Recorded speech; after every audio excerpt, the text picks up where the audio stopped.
Alright, my super fan Mavuika is finally here, and as usual in the channel, today we have a very important video regarding her, looking into her C0 as I've managed to build her to a decent amount. But the more important thing is the diversity in terms of Mavuika team build is actually pretty large, which is why we're going to be having a more packed team build video today. So without further ado guys, let's just dive right into it. Now, I'm pretty sure you guys are kind of aware in terms of how Mavuika is basically played. The description in her skill and kit may seem long, but in practice this is actually pretty easy to understand. So basically, you won't be using her normal attack talent that much. So in other words, you don't have to level it up if you don't want to. The more important part is going to go towards her elemental skill and elemental burst. And her elemental skill works really nice. It basically triggers a fiery rings behind your back, similar to how Raiden Shogun trigger an electro rings behind your back and do pyro damage at interval towards your enemies. Now, like Raiden Shogun, Mavuika E skill can actually do pretty big number, which is really good whenever you want a sub DPS damage pyro build for Mavuika. Now today we won't be touching too much into sub DPS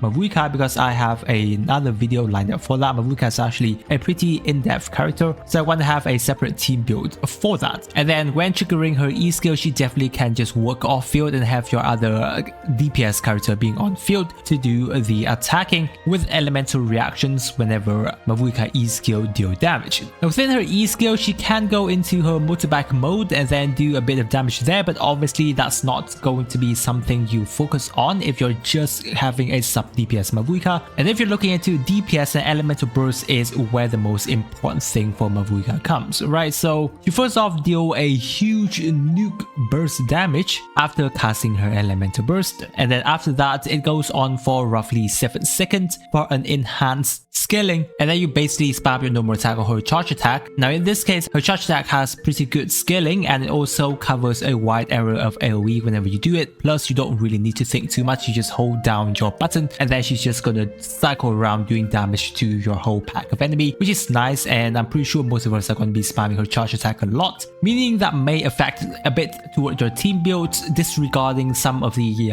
sub DPS character that requires you to do normal attack weaving in order to cast their elemental burst, like Xingqiu and Yelan, which of course we're going to be touching more in the team comps option. But moreover, Mavuika's burst is pretty special because, as you may have known, she doesn't require energy regen, which is actually a kind of nice thing depending on how you look at it, because you don't really need to care too much about her energy regen level, spare you up in terms of some substats, artifacts management, and may help you to have an easier time building. But in return, what changes is that certain team comps and party members, whenever you're building with Mavuika, can be a little bit restricted, because how her elemental burst works is that it does require your team members to consume Night Soul point in order for it to change into fighting spirit stack. For Mavuika, she need at least 100 fighting spirit stack in order to cast her burst. It does go way above to a maximum of 200, and the more stack that she has, the more power she's able to do during her burst, because her passive talent allows that. And then currently at this point in time, we only have a couple of characters that really works well in terms of helping Mavuika with her fighting spirit stack. Now her E skill does allow her to have up to an 80 Night Soul point consumption, but in reality you're technically not going to be waiting all until her E skill has already consumed your Night Soul point, but more realistically it's roughly going to be around 50 to 60 Night Soul point consumed. But other than that, character like Xianyun and Citlali are really good, but Xianyun helps providing Mavuika up to a 90 Night Soul point, and Citlali also roughly around 70-80 in terms of realistic speaking to how much Night Soul points Citlali is going to be consuming. And then obviously other than that, whenever you're talking about a support character, only Auroron in terms of 4-star character is going to be the best. And then if you're really lacking in that lens support, so you're starting out in the game, then Katina is probably the only options that you have left, right? So basically overall gameplay is very easy, right? Whenever you're using a DPS Mavuika, the only thing you need to keep in mind is just to build the team right with Natlin support character, which is why we look in very detail in the team comp section for Mavuika, and then you set up the other character supports elemental burst, whatever skill they need as normal, and then once you head into battle, you first just cast Mavuika E skill so that it starts the nice support consumption, then switch to your other support character for their burst or any kind of support setting up, and then you switch back to Mavuika and she should already have her elemental burst to go. Other than that, after that, yeah, you just basically spam your normal or your charge attack however you like it, and that is basically pretty much it. Her artifacts builds, it's simple as well because technically speaking, Obsidian Codex is going to be the artifacts for her to go. Like, I kind of wonder why you would be thinking of other artifacts build unless you just start the game. So that's basically a DPS artifact for her. And then if you're using her as a sub DPS character, then Cinder City is basically a no-brainer. Now Cinder City set is just so popular among support characters. So for example, maybe your other support character already have a Cinder City set, then technically speaking the Golden Troop set can be used on Mavuika to enhance her elemental skill damage if you want to go with that route. But generally I would really recommend you to try and go for other artifact sets apart from Cinder City build ready, because generally that's going to be the most resin efficient way for you to build a character. For weapons, Mavuika has some weapon consideration. Obviously the signature is going to be the best. Other 5-star options like the Red Horn, it has good crit damage, as well as the passive is more toward, you know, like a stat stick, so that's also pretty nice. The remaining better options of the 5-star are just going to be more toward a crit rate side, so you do have to manage Mavuika crit ratio a little bit because you don't want to overcap too much crit rate and losing out on that many crit damage. And then the least good 5-star options are going to be the Wolf Gravestones as well as the Unforged, because those weapons only provides you more attack percentage, and considering that you've already been using most likely a Bennett as well as a Sitlali holding a Thrilling Tales, that's a little bit way too much attacking percentage dumped onto Mavuika already. So better yet, try to have a crit ratio weapon. It's going to be a lot better. Now coming into the 4-star options, Serpent Spine is definitely going to be the best, especially if you have an R5. Overall, it is very easy for you to keep the Serpent Spine stack up because many of you might have a Sitlali on Mavuika's team, which means that you have a shield, and as long as you have a shield and Mavuika don't get hit too much, your stacks are technically always going to be there. The sad part is that whenever you're in the Abyss, it takes a little bit of time to actually go all the way to 5 stacks, so generally around 3 stacks before you actually start the battle is all good. And the other 4-star absolutely free to play option is going to be the Milled Flower. Hopefully you've already got this weapon during the event because it's literally very good for Mavuika, especially when you're going into the free to play route. She basically used up all of the stats that this claymore actually gives her, and then wow, if you don't have access to the Milled Flower, and then at that point I just say that either try and get her signature saved up, then currently use any of the offensive claymore that you have access to on your account. So that's overall in terms of how we're going to be played and build Mavuika at a C0 level. Now we move on to the most important part of the video, which is going to be the team comps. As I've mentioned before, Mavuika team comps is rather dependent on Natlin's support character in order for you to have a good damage in terms of her DPS build. And yes, currently Xianyun and Sitlali are the two really nice support character. Alongside with that, we also have a Bennett. Bennett works absolutely perfect on Mavuika's team because yeah, once again he does everything for Mavuika apart from the fact that his burst circle can't follow her, so it kind of sucks at times whenever your enemies move around a lot, which means that one of Mavuika team comps is going to be on Mavuika, Bennett and a Xianyun. Then the last slot is technically going to be a flexible support character depending on which character that you have on your account. As I've mentioned before, if you have Sitlali, then Sitlali is literally the perfect character in this slot and making this team one of, if not the best team currently for Mavuika at the current point. Now if you don't have Sitlali, and that's pretty understandable because of how crap Hoyoverse is actually giving out the banner, because wow, if you've already tried pulling for Mavuika and you're stuck on Primogems, you're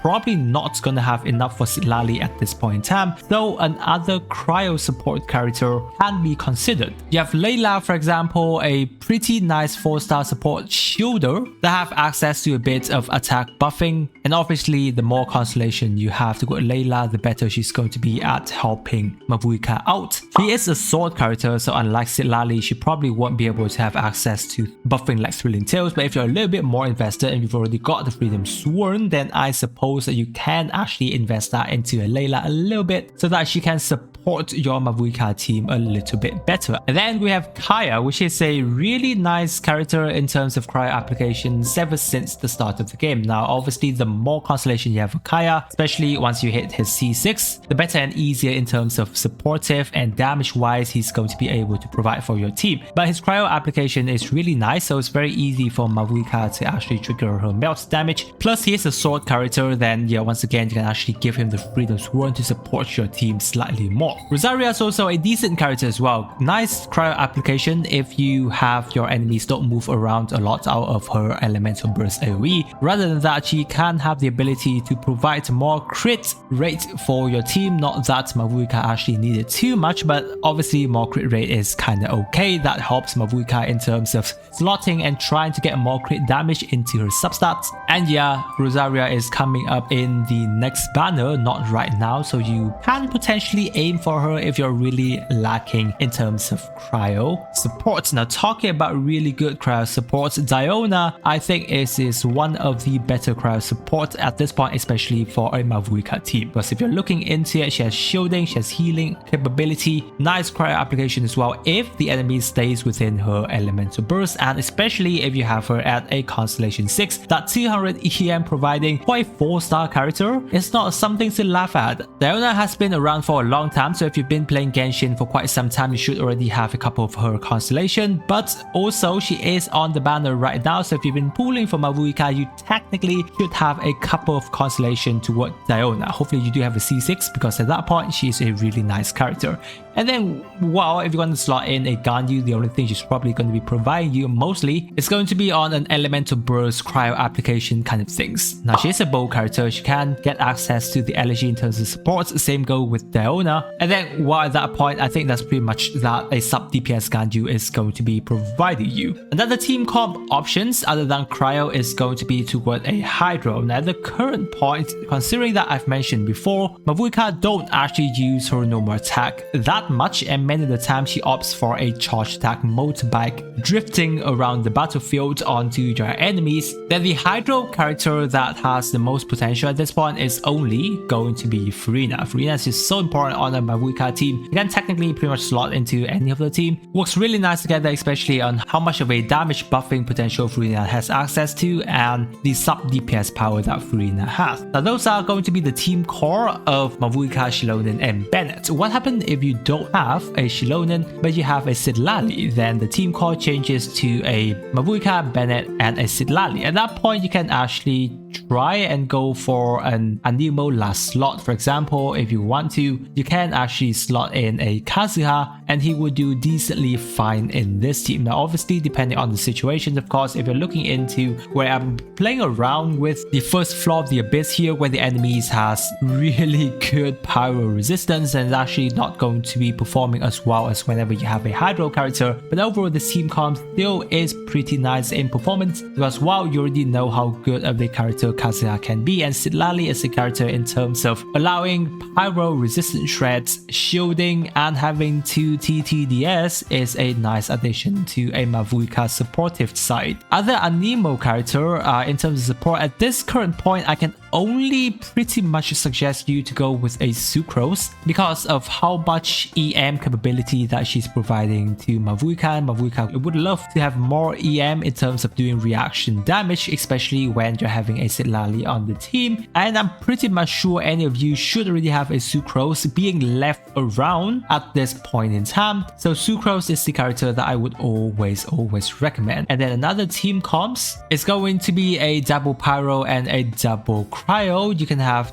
for example, I just opt for a Diona in the last slot. Pretty nice team to help with melt situations, so that can be very nice. Now moving on, we have a team comp that I value very highly, though at first they may not seem to work out really well, and that team's comprised of Mavuika, Citlali, Xianyun, and Furina. Now this team doesn't have particular elemental resonance, but in situations where you're up against enemies that has specific elemental resistance, like the first floor of the Abyss this time around has very high pyro resistance, this team actually performs the best out of all the teams that I have tested on because of the variety of characters that have the ability to deal damage. While as you can see, Furina has a good sub DPS number, Citlali is one of the rare supports out there that has the ability to do nice burst damage numbers as well, which is why it has really been helping out. And obviously Xianyun love to have a variety of different characters on her team to allow multiple resistant shred. Overall, it is a really nice team for you to tackle into most situations that you can find. Obviously, it does require you insane amounts of investment toward the 5-star character available in this team, but wow, that's the thing about Mavuika, right? She does require you to have a more invested team comp, especially 5-star character, in order for her to perform well, because she is restricted behind mostly Natlan support character at the current point. Now, what if you have both Citlali and Xianyun, but you're having your Bennett stuck with another team, or you don't want to use a Bennett on Mavuika team? Then you can opt for teams such as having a cryo in the last slot running alongside with Diona, for example, is a pretty decent team. Or slotting into a Kazuya is another interesting team that you can try out. Now for me personally, I don't feel like this team actually performs as well as the Furina in the Kazuya slot plays, but obviously depending on your situation and how much you have already got your Kazuya invested, this team can perform pretty decently well. Other than that, we start to move on into more free-to-play friendly kind of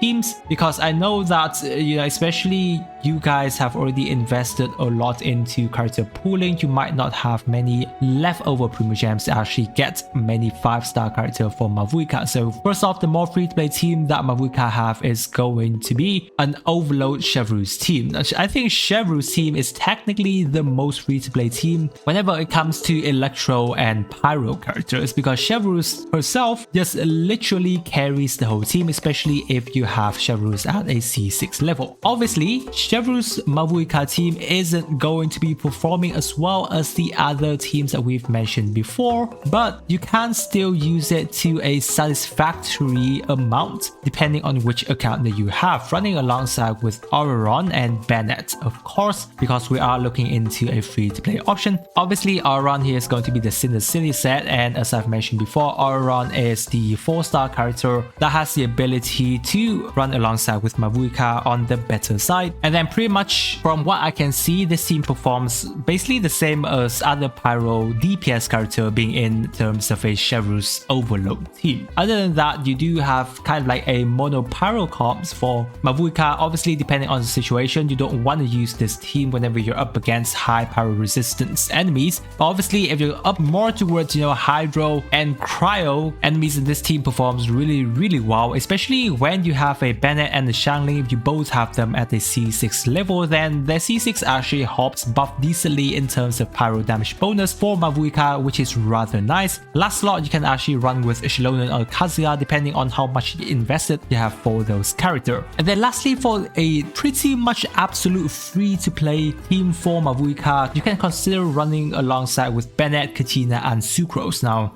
this team, I'll just say that it's pretty much very free to play if you're just starting out or you're really lacking in Natlan support character, because yeah, it is once again a free to play team. Since Mavuika scaling is really much on a higher end of the spectrum, you will still be able to out damage most of the other team comp, especially if you are free to play. But obviously, compared to other teams that we've mentioned before, it won't be doing as well, and you won't be able to see obviously as much number as the other character, because obviously specifically for Katina, other than the ability to hold Cinder Sid is set. She does not have any other ability in terms of supporting towards Mavuika whatsoever. So pretty much just use this team if you do not have any other of the support character. And lastly, technically speaking, this is going to be a meme team if you kind of want to have a plunging motorcycle gameplay with a Xianyun. You can try out. This is a team that I use pretty much with Alekino and Hu Tao, and they do absolutely. This is one of the most powerful team on my specific account for Alekino and Hu Tao. However, it doesn't work out with Mavuika, and only considered to be a meme team if you really want to go for it, because first of all, motorbike plunging just looks so freaking cringe, and Mavuika plunging multiplier isn't really that high either. So obviously I do not recommend this unless you have nothing else to do and you just want to test out around. So overall, I think we pretty much cover many of the DPS team comp sections. I'm not covering the sub DPS Mavuika team build just yet because I'm saving that for another video, otherwise this video is just going to take too long. But in terms of job building a DPS Mavuika, I feel that we have covered a lot of the team comps option here. Now obviously there might be other team comps that you guys may be using, so feel free to leave it down in the comment sections, as I would always love to discuss with you guys there. Overall, I think Mavuika is a really nice character that has high scaling multipliers, but obviously as you can't have seen, she does require you to have good 5-star character, especially Natlin character, being invested onto your account if you want to see her doing better than some of the top tier DPS character like Nuvlet and obviously Alekino. Because on the lower end of the investment, especially when it comes to your free-to-play team comps, Nuvlet team is always going to be better than Mavuika at this current point. Plus, if you're expected to be investing into more of either Nuvlet or Alekino constellation, then obviously Mavuika at C0 level cannot keep up with that. So those are going to be my impression on a C0 Mavuika at the current point. Now guys, 5-star banners on first phase of 5.3 really sucks because Citlali is right next to Mavuika being the best support character alongside with Xianyun. So if you're having trouble having enough Primo Gems to actually pull for Citlali or Mavuika and you're planning to actually swipe, then don't forget to check out loot bars. I'm sure they will be very helpful to you. I really appreciate you guys staying with me till this part of the video guys, and with that I wish you a super day and I'll catch you on my next video.